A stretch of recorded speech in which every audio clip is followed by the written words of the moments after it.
May 13 ജപമാല രാജ്ഞി അഥവാ ഫാത്തിമ മാതാവ്.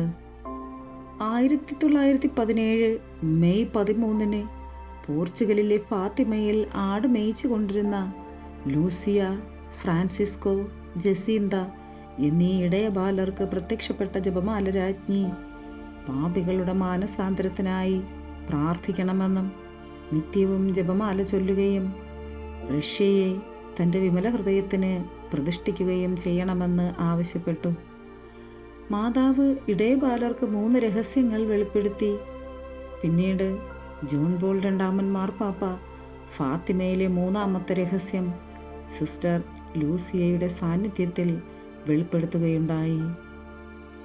പരിശുദ്ധ അമ്മേ, ദൈവമാതാവേ, ഞങ്ങളെല്ലാവരും എല്ലാ ദിവസവും നിരന്തരം ജപമാല പ്രാർത്ഥന ചൊല്ലി അമ്മയുടെ അനുഗ്രഹവും പ്രാപിക്കുവാൻ വേണ്ട കൃപ ഞങ്ങൾക്ക് നൽകി അനുഗ്രഹിക്കണമേ എന്ന് അമ്മയോട് ഞങ്ങൾ പ്രാർത്ഥിക്കുന്നു. Ave Maria.